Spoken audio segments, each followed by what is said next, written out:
Kita lanjut sesi kedua, membuktikan kepada gereja-gereja bahwa Anda salah. Yesus itu bukan nabi. Karena rata-rata gereja bilang Ulangan 18, seorang nabi akan diangkat di akhir zaman itu. Ada Yesus. Ya. Kita belajar sekarang di Yohanes pasal 10. Yohanes pasal 10 dikatakan dimulai ayat 31 dan seterusnya. Banyak pekerjaan baik yang berasal dari Bapakku yang kuberikan kepadamu. Pekerjaan manakah yang di antara yang menyebabkan kamu melempari aku? Jawab orang Yahudi itu. Bukan karena suatu pekerjaan baik kami mau melempari engkau, melainkan karena engkau menghujat Allah dan karena engkau seorang manusia menjadikan dirimu Allah. Ini orang Farisi mengatakan kepada Yesus, dia itu menyamakan diri dengan Allah. Ingat pada waktu Markus pasal 2, ketika dia dari atas atap rumah menurunkan itu, terus diampuni dosa sama Yesus. Dia menghujat Allah. Yang bisa mengampuni dosa hanya Allah sendiri. Apa kata Yesus? Di dunia ini anak manusia. Jadi manusia yang ditekankan dia tentang diri dapat mengampuni dosa. Artinya apa? Itulah artinya Mesias, Kristus, Allah dalam keadaan manusia. Pengertiannya harus tahu kalian. Ya. Oke. Jadi dalam keadaan manusia, Allah dalam keadaan manusia, itulah Kristus. Makanya dalam bahasa Yunani dikenal Kristologi. Logi kita tahu ilmu pengetahuan yang pelajari. Jadi ilmu yang pelajari tentang kemanusiaan Yesus Kristus. Paham ya? Makanya kita melihat bahwa orang tidak mau Yesus dalam keadaan manusia kan antikristus di Alkitab. Jadi dia manusia juga, Allah juga. Dari pemahaman ini banyak kacau gereja ini saya lihat di dalam pembahasan mereka.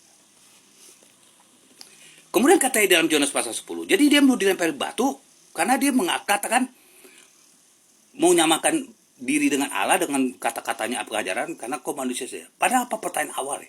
Yohanes 10 ini. Pertanyaan awal tentang Mesias. Yohanes 10 ayat 25. Kata gini, berapa lama yang engkau biarkan kami dalam kebimbangan? Jikalau engkau Mesias, katakanlah terus terang kepada kami. Jadi pertama kali mulai cerita ini dia mau nanya apa kau Mesias, karena belum waktunya digenapi. Yesus nggak bicara langsung, ya saya Mesias seperti di Kayafas itu kan. Yesus selalu tidak bicara langsung, belum waktunya. Maka dia berbicara hukum Taurat, bagaimana interpretasi Alkitab bersaksi tentang dirinya gitu. Bahwa Mesias akan datang, Mesias akan gitu, paham ya dalam perjanjian lama ini. Dia kan ngutip perjanjian lama, kitab perjanjian baru ditulis, belum bukan fondasi dasar ajaran Yesus kan rasul-rasul. Itu harus kan pahami. Nah, di sini ditangkap oleh orang Yahudi. Oh, dia mau nyamakan dengan Allah bahwa engkau manusia. Artinya dia menolak nubuatan Mesias kepada Yesus. Itu loh. Paham? Kemudian dijawab Yesus gini. Bukankah ada tertulis dalam kitab Tauratmu, aku telah berfirman, kamu adalah Allah. Perhatikan. Jikalau mereka kepada siapa firman itu disampaikan disebut Allah, sedangkan kitab suci tidak dapat dibatalkan. Jadi apa itu Nabi? Nabi itu penyambung lidah Allah ketika Allah menyampaikan firman kepada bangsa itu melalui seorang Nabi. Ini yang disebut Michael. Oke. Nah di sini makanya kita bisa lihat bagaimana perbedaan Michael di Daniel 10 dan 12 adalah kriteria Nabi yang akan datang itu seperti Ulangan 18 dengan Michael ayat 12 ayat 7 dan 9. Karena dia bicara Mesias. Di sini kita lihat. Kalau kita merujuk kepada Musa dalam Keluaran 4 ayat 16 dan 17. Firman ku sampaikan di mulutmu sebagai Nabi ini Musa. Kamu berbicara kepada bangsa itu. Kamu seperti Allah bagi mereka. Jadi apa arti Michael? Kepada siapa firman itu disampaikan? Kamu seperti Allah. Nah, artinya ini kriteria Nabi sebagai penyambung lidah Allah kepada umat. Kenapa Yesus dibilang Michael di Wahyu 12 ayat 7 dan 9? Karena dia nubuatannya progresif. Firman akan menjadi manusia, pertama Michael dan naga yang disebut Kristus. Maka Wahyu 12 ayat 1 dan 3, perempuan mengandung. Yesus datang dari Yahudi, 12 suku Israel. Itu nubuatannya. Jadi berbeda kan. Kalau Anda tidak mengerti pendeta, kalian samakan Daniel 10, Daniel 12, Michael dengan Wahyu 12 ayat 7. Pada Daniel 10 bicara sama dengan nabi yang akan datang di Ulangan 18. Itu sebabnya Daniel 12 ayat 1. Michael memimpin bangsa yang kudus sebelum kedatangan Yesus kedua kali. Ulangan 18, dia bicara apa? Elia. Di dalam Malaki 4 ayat 4 dan 5. Seperti di gunung Herop katanya.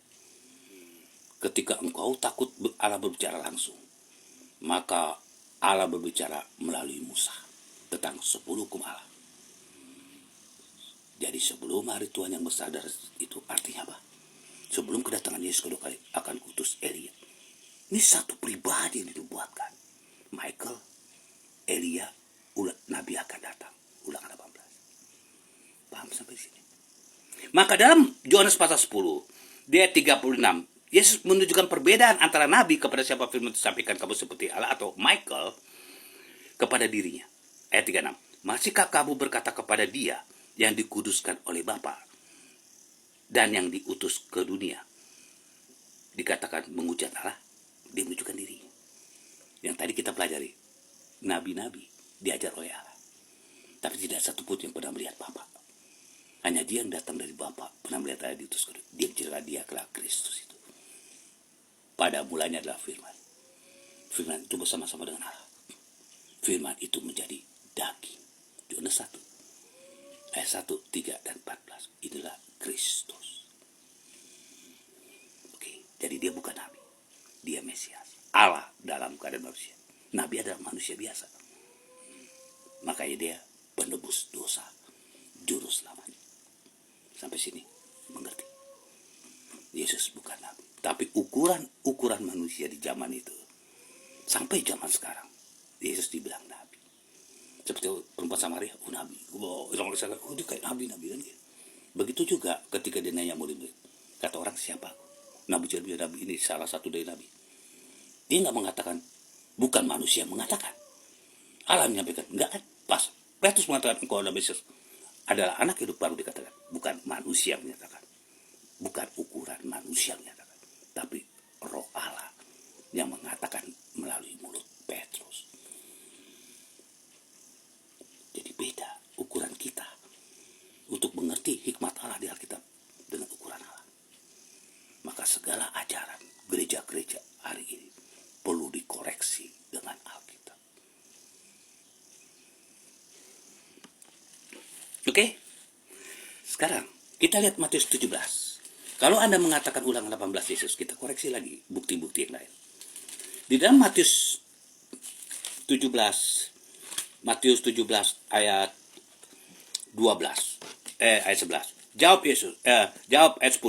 Kalau demikian mengapa ahli Taurat berkata bahwa Elia harus datang dahulu? Jawab Yesus, memang Elia datang dan akan memulihkan segala sesuatu. Aku berkata kepadamu, Elia sudah datang. Di zaman itu, dia bicara apa nih? Bicara ke depan. Nubuatan. Jadi bukan di masa dia. Elia sudah datang, tapi orang tidak mengenal dia dan memperlakukan menurut kehendaknya. Demikian juga anak manusia itu akan menderita oleh mereka. Jadi dia juga menubuatkan Elia. Matius 11 ayat 13 dan 14 pun dia lagi mengatakan, Nabi dan hukum Taurat berakhir sampai Yohanes, kecuali Elia katanya. Nah, jadi kalau kita merujuk ke Ulangan 18, coba baca dari ayat 15 sampai 18, lihat kriterianya. Kenapa Tuhan Allah berkata seorang nabi seperti engkau Musa? Apa yang dikatakan? Seperti waktu kejadian di gunung Horeb. Tahu di gunung Horeb 10 hukum Allah dinyatakan Allah seorang langsung. Ketakutan orang Israel. Musa, jangan Allah bicara, tekan mati. Engkau berbicara. Maka dibilang penyambung lidah Allah. Nah, seorang nabi itulah Elia. Maka di Malaki 4 ayat 4 diulangi lagi gunung Horeb. Dan ayat 5, sebelum hari Tuhan besar dan kutus Elia. Jadi bukan Elia Tisbe ya. Lukas 1 ayat 17 mengatakan seperti roh dan kuasa Elia. Ini maksudnya. Jadi dia lawan ilmu sihir dalam Wahyu 18 ayat 23. Jadi akurat kalian harus mengajar ayat-ayat. Bukan ukuran manusia sampai salah kalian. Kalian bilang seorang nabi, Yesus adalah nabi. Oke. Dan ayat terakhir Amos 3 ayat 7. Allah tidak melakukan keputusan apapun sebelum diberikan rahasia dalam bahasa Inggris kepada hamba-hambanya nabi. Jadi rahasia Allah melalui nabi. Rasa itu apa? Nubuatan misteri.